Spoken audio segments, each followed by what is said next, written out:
Here I say it. I'll put on my best YouTuber voice as we must start. The same place that we started with Spotlight on Tuesday night. And it's been a quick turnaround. Kind of worked out because we were speculating on Spotlight on Tuesday about this story, JP, and more has definitely dropped in the I'd say 24 hours, last 5 hours or so. And basically, every news source has gone from probably isn't true to actually it might actually be true, or there might be smoke to that fire. As Dave Meltzer's tweet that we talked about on Spotlight on Tuesday, he's finally provided a little bit of clarification on the current status of the relationship potential of WWE and Warner Brothers Discovery. Apparently, CM Punk may have opened a shut door, is the wording of Big Dave, and that WWE going to Warner Brothers Discovery, of course, the home of TNT and TBS, is looking more likely than it was not even far in the distant past. October, I think we were talking about that as a dead element of the deal. Meltzer saying that WWE would like to get close to 400 million. This is for the Raw rights. He doesn't think they're going to get 400 million, but that's what they're going for. WBD, Warner Brothers Discovery, being one of the people looking for it, look like it's dead, and it's not dead. That's the basic thing in Dave speak. And with Punk there and everything like that, it's not dead, said Dave.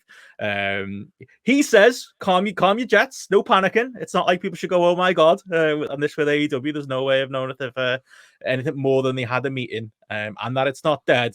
But yeah, as far as the Raw deal goes, the belief is it's gonna be finalized soon. Dave did do a bit of an editorial on the Observer website. It's another thing that's going to be changing in the new year. No more all the news being saved for Fridays. JP is going to be apparently daily news from Meltzer proper on the Observer website.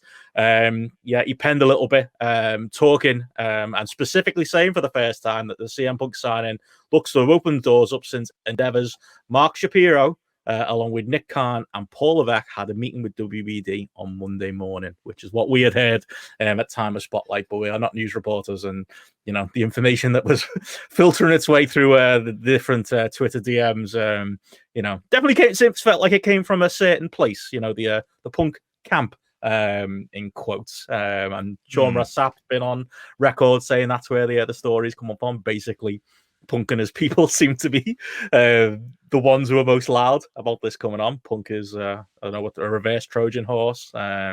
He fucking better be careful. I don't think he knows enough about tech to get his way out of this. If he's, like I said before, if he ends up in a wagon trial, like his phone is going to be like the first port of call for evidence. And yeah, I think he's he better watch himself, because I imagine there's some damning stuff in there. And obviously, Meltzer opines about the effect this could have on AEW, which is obviously the big part of the story that we've all took on run with it. But yeah, one report David heard was that Punk was a major part of the pitch, which fits in with the idea of him being on Raw. And yeah, the news roundabout continues to go around. Obviously, we had a little bit on House of Wrestling as well with Nick Hausman with his source Phil B. I mean P. Brooks. No, that's providing him some rumor and innuendo and news. Mike Johnson, also a PW insider, corroborating that a meeting did take place between WWE's people and the people on the other side with Warner Brothers Discovery. So yeah, we talked about it on Tuesday, JP. Looks like there's very much smoke to that fire. And I think we, at that point in time, when we were talking about it on Tuesday, we were saying, actually, I could kind of see this happening, that this feels like it's more than rumor, simply because if a property like WWE, a long-established TV property like Raw, comes on the market, and you might be losing NBA, because this is the other big story in all of this, is that Warner Brothers Discovery, financially, there's issue. I know one of the things that Dave knows, they've got lots and lots of TV, but the fact that Raw becomes available, if there is some budget that's freed up, they're making a play for this is not completely daft. My instinct regarding good old Phil and his role in it is, I suspect they were interested before Phil Brooks. That is the kind of thing where it's like, oh, okay, it's like it's a familiar name for Warner Brothers Discovery. And there's a couple of other issues as well, and this is Dave mentions this in the kind of in the editorial as well. One, does Warner Brothers Discovery have some kind of ownership stake in in AEW, even a very minor one. It's never been denied, but it's always been that Tony Khan has the voting and decision-making power, but they do have like a minority stake. I could easily see that being the case. Two, that would Warner Brothers Discovery be able to say, well, actually, don't want exclusivity. They've got these many channels. Are they able to spread them and AEW? Do they want that much wrestling? And if depends what, again, I don't see that being the case. But they do have that power, and there is precedent with TKO in this, in terms of the fact that PFL, the kind of who bought, well, yeah, they did buy Bellator, owned by the Saudis, rivals to UFC. They're also on ESPN and ESPN Plus. But this does like kind of really, for me on this, it's the kind of speed with which this story is kind of like coming about, because for WWE, you know, them looking at it, that apparently that was the reason why Triple H had missed that episode of Raw, and it was why Bruce Pritchard was there for that to be the case. So I think this is something that I think it's going to be a goer. I think it's something that's actually going to be there. Although, as with a lot of this stuff, it's kind of like you're playing off deals against each other. The Warner Brothers Discovery talk is there. It serves several purposes, in the sense that AEW can be more panicked into signing a much like kind of more weakened deal with Warner Brothers Discovery. So their hand is slightly like weakened by the amount they want. It also forces suitors like USA, if they want to hold on to Raw, or FX with Disney or Amazon Prime, to go in there and bid a lot more as well. So it does. Effectively, what's happening is we're entering the end game of where Raw end up, and Warner Brothers Discovery have become this kind of figure in all of this, holding things together, and they're not in a good place as well. So it means that all of this is kind of crazy. You can see, like you mentioned at the top of the show, the fact that Raw, the idea of it being on a Monday, that just might not end up being a thing. They might end up just moving stuff around. So yeah. There's a part of me though thinks the way wrestling has been, and the way wrestling has been historically, that this is the ultimate WWE play, which is we're going to take your fucking telly off you. That's what we're going to do. The ultimate CM Punk play for me. Like, just shows like I said on Tuesday, this fucking like I say, he's like Vince unleashing the poison of the NWO into the WWF, but in real life, the poison of CM Punk that went through the veins of AEW, and then now he's on the other side. He knows all the state secrets, and he's possibly, you know, it seems like WBD is such a fan of him that they're entertaining the fact of a Raw bid. You know, Will's in the chat there. Will made an interesting point earlier where he kind of thought, you know, WBD are probably more likely to be interested in Raw if they can get it at a low rate. Like Meltzer said there, 400 million's what they're going for. Doesn't mean they're going to get it, you know. My personal take on it, you could see that happening where, you know, the money just isn't there, depending on, like you said before, depending on where the NBA rights end up. That's going to be a massive thing, because both USA and WBD are going to be spending, one of the two is going to be probably spending a lot of money on that, and it might turn out there isn't that much money to go around for WB, and then it ends up with like a 2-hour Raw, you know, for a lesser price on one of them, and maybe that ends up being, you know, Warner Brothers Discovery. I don't rule out, like you said, like, and I think a few people have made the point today, TKO is a completely different company to the way Vince McMahon run WWE. It's happened with MMA, hasn't it, where UFC is sharing network time with, you know, different fight leagues that have come and go. Who's the one that re-signed recently? Some PFL. PFL, yeah. So they've recently like re-signed the deal. Bought up Bellator, so Bellator are kind of gone. Yeah. So they're still there, you know, and they're still, you know, sharing, you know, a network with UFC. So it's possible that could happen. It feels very similar to, remember when on a much smaller scale, when it was the WWE rights over here, wasn't it? When Impact was like, was it Challenge that was under like ended up under the Sky umbrella? I think that's what happened, and they ended up like sneakily on the sly, you know, B Sky B were airing both WWE and Impact until eventually, you know, the Impact deal went away. I'm sure it ended up on like a random channel like Gold or something like that. That Impact at one point. It's certainly possible, you know, in the grand scheme of things, that could happen. But I think more likely is, you know, say it's fucking fucking CM Punk is, clearly the one who wants to get the story out there. He's clearly, he's a man motivated by grudge, as I've said before. He might end up being a key player and, at least bringing down a peg of the biggest challenger brand to the monopoly in wrestling we've ever had. Because as we said, the more I reflect on, like when we first heard this on Tuesday, I don't think it's the end of AEW, but it's the end of AEW as we know it. Like that Warner Brothers Discovery relationship, and it's in the belts, the TNT belt, the TBS belt, like all of that. The amount of TV we get out of AEW, Collision, Rampage, Battle of the Belts, that's all because of that partnership. Yes, they could potentially get a deal with somebody else, but this has been a sweetheart deal from the start. It's almost been a dead set and a lock, and it's been the safety net that's kept AEW alive. The gamble of, and I, ended up somewhere else. If they ended up on streaming or somewhere like Amazon, or they ended up at one of, these other networks, who knows? They might only get 2 hours. They might only get an hour. It might get cancelled a while in.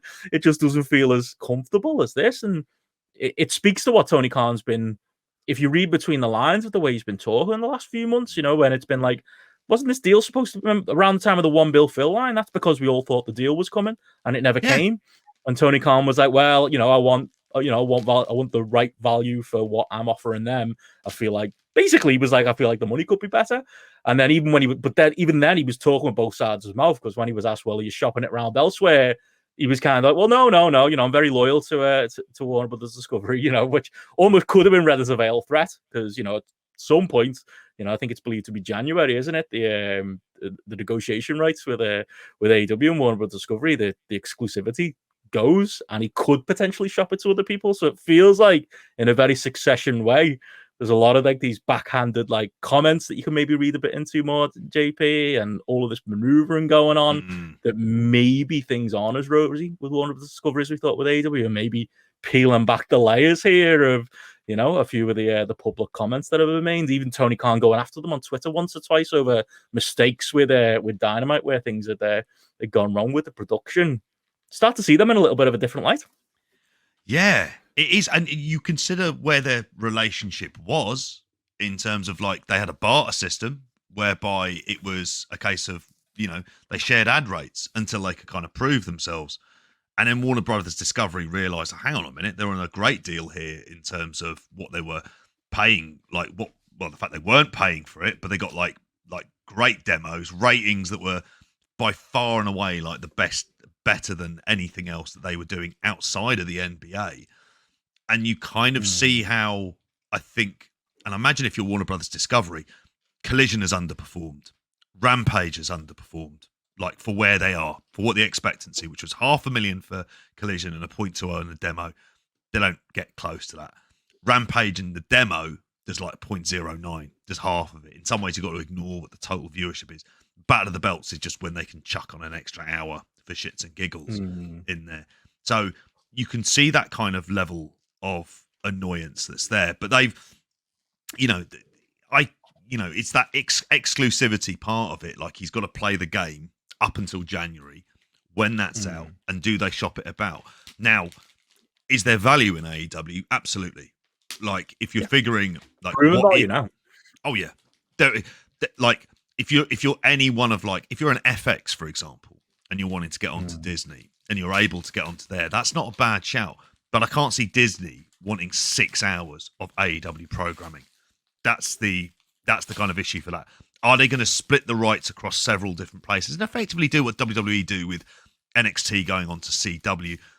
That would feel a lot more likely about them shopping individual programs. Like, okay, we get Dynamite on FX and then we move other ones around, and do Warner Brothers Discovery take up a little bit of it? But I think in their mind, do they think that AEW's plateaued? Do they think, hang on a minute, is this as good as it's ever going to be? And we've kind of had the peaks. Now, at this point, it's settled into around 800,000. I don't know. The rating, I'm not sure if the rating is out yet for tonight. Should be in a few minutes. Should be out there in a few minutes. I imagine, if I'm going to have a guess, it's somewhere between 800 and 850,000, because that appears to be the kind of solid place of where they are. And I brought this point on Monday. These are people who look at things in a brutally cold way. What are the ratings? What are the demos? And if they look at it and they see, hang on, for AEW, we have to give up 6 hours of TV, and for that, and for half of that, we can get a bigger rating with bigger stars associated with a more established brand and a demo that's comparable to all of the AEW programming combined. They're going to want to be associated with the brand leader, aren't they? And I think that's the issue that AEW have.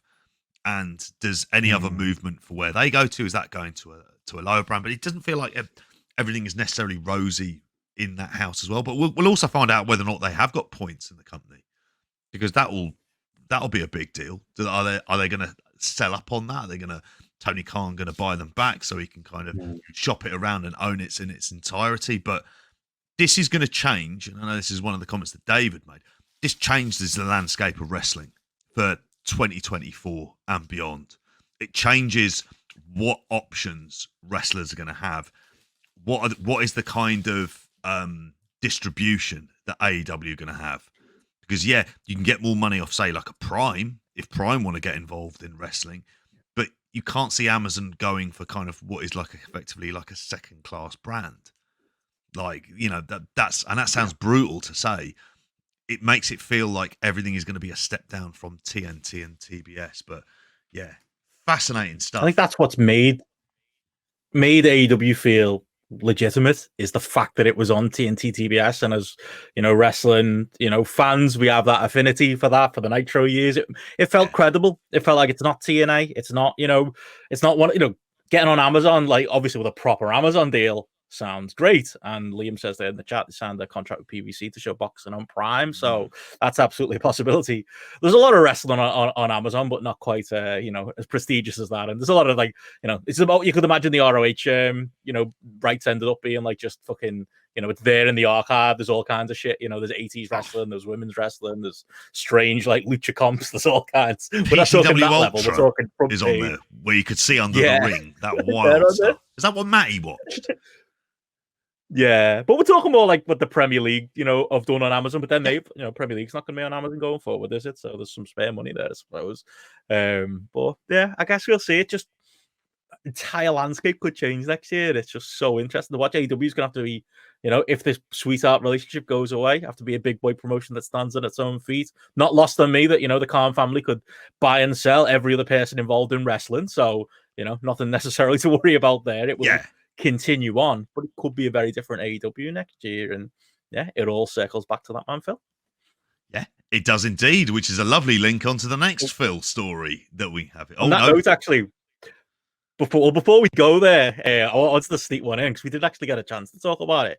If you think you're about to go into the next Punk story, if you think Punk is a non-factor in all these things, just look at the Rollins Raw segment from Raw this week. We didn't have the full numbers, did we, when we recorded on Tuesday? I think Brandon dropped this tweet like an hour after we finished. Oh my god! Like, this is what the executives are looking at. Like that quarter hour that Brandon Thurston put out, when it was like it's a straight line the rest of Raw, and then it's like a big fucking tent. The quarter hour that Punk was in, and that as he's explained there, 1.8 million viewers, 0.62. The 1849 average, a 0.46, which is on a show that averaged 1.47 with a really strong 1849 as well. Was a quarter with no ad breaks, which I think people have used to knock it. But I mean, I would say, have you ever seen a promo of an ad break in the middle of it? I haven't. So I know. No. And also, you don't see the pattern being as extreme as it was here. It was 814,000 in the 1849, but like. The rest of Raw properly dragged it down. It wasn't a particularly impressive Raw rating this week, but it was still impressive year on year. They were up against, football competition. But like we kept saying, 2 games, Spotlight, Liam says in the chat. Yeah, 2 games. But as we said in the in the Tuesday Spotlight, that's what executives are looking at. They're looking at that number. And like a layman can look at that graph and go, okay, well, yeah, whoever's in that quarter is a fucking draw, and it's not Seth Rollins. And of course, there'll be diminishing returns as we go, but like genuinely, unbelievably impressive numbers, and that again goes to why we're talking about this today. That's it, and this is why he has the clout that he has. Like, love him or hate him, he has that kind of clout, and the fact that everybody fucks off after that promo and he goes back to where the line was originally beforehand. Yeah, I've seen that used to knock him. Well, I don't know. Yeah, I can see that. I mean, I think that you can't argue about like kind of his drawing, but between that and the SmackDown, right? It's only that there's like the novelty value and stuff in there as well.